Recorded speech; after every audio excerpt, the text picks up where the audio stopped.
Welcome back to today's anatomy question. I'm Lizzie Lasater. Teaching us today is Judith Hanson Lasater. Hi, Mama. Hi, Lizzie. Hi, everyone. We are now on pose 29 out of 30 from our 30 essential yoga poses, which is one of Mom's 11, 12 books. 11. One of Mom's 11 books. This is a great reference, and sort of the premise of the book is that she talks you through these 30 essential poses, and then there's a bunch of sequences and practices at the back. So it's like how they can combine and have different effects on the body. So pose 29 is seated meditation. And what we thought we would talk about today is this idea Mom's been teaching recently, mini meditations, M-I-N-I. So what are mini meditations, Mom? Well, instead of thinking of meditation always as being 20 minutes or 15 minutes sitting for a longer extended period, this is how can I bring those moments of quietude into my life, whether I'm sitting at dinner, whether I'm sitting in the car, you can do it at a red light, whether I'm in a meeting, where I have the desire to feel quiet and present and not agitated. And so you just can do it in any situation. You don't have to tell anybody. There's no special mat. There's no special outfit, nothing. You can just do these moments of silence. And I've just found that creating as many moments of silence and presence in my life has made a big change. It's almost like many meditations, M-A-N-Y, M-I-N-I meditation. Yes. And all, and we're going to show it on a chair because we're often sitting in situations that we just mentioned in a chair. Yeah, I love this. It's like the dentist waiting room type of situation. I'm going to pin myself so I stay big when Mama talks and get a little bit more clear for the visual. So I'm going to sit on the chair, and this is like sort of me normally.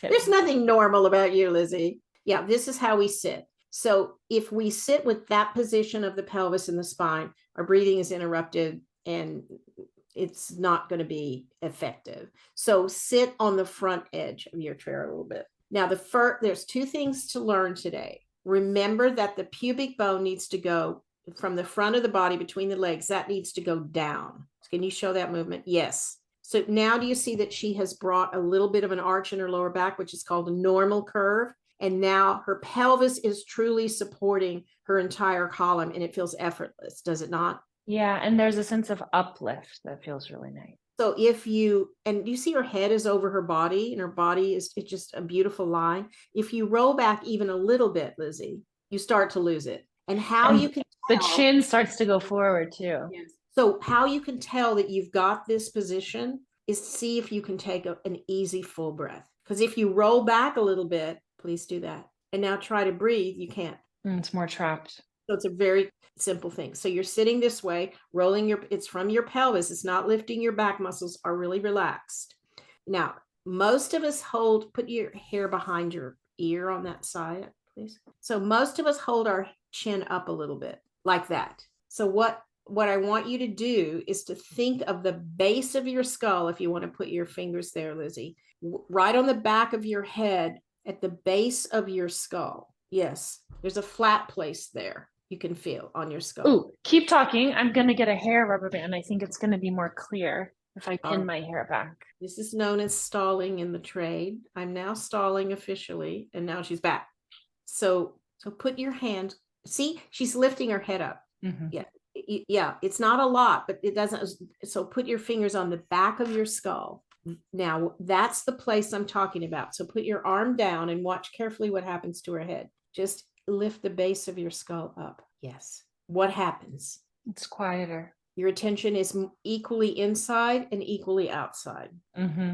The attention is drawn inward. Yeah, but you're not shutting off your surroundings. You're just there in the middle. You're sitting on the fence of consciousness, sitting on a fence with one leg in one pasture and the other leg over toward the other pasture, giving that example. So just let your chin slowly lift again. So that not even that much, but even that much, you go more into your thinking brain. Mm-hmm.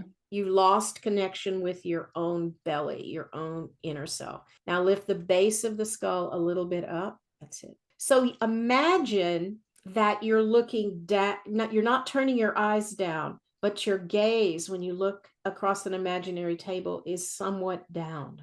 And that there's space between the top of your brain and the top of your skull. You know, it's interesting because I always think about moving my skull from the chin. It's like the chin is the rudder. Or always move that skull from the face. But this has a really different sensation. It's almost like the chin is just a result of the lengthening here. Yes.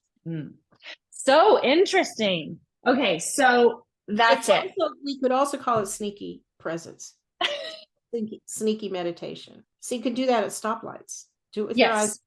You can do it with your eyes closed, and it becomes a more formal meditation, perhaps. But learn to have access. What I think we want to do ultimately in our yoga is learn to access that sense of presence and spaciousness anywhere, anytime. That's what we want. That's what we want. That's what we want. Here are the websites I want to show you. This is experientialanatomy.yoga. That's where our free newsletter lives, calling all anatomy nerds. Go there and sign up. Mama lives on the internet here at judith.yoga. That's a shortcut to her website. And mine is the same, Lizzie, Lizzie. Last thing I want to say is that you should definitely order this book. I'll put the link in the caption below. You should order this book for your yoga bookshelf. Thank you so much, Mama. Namaste. Thank you all. Thank you, sweetheart. Namaste.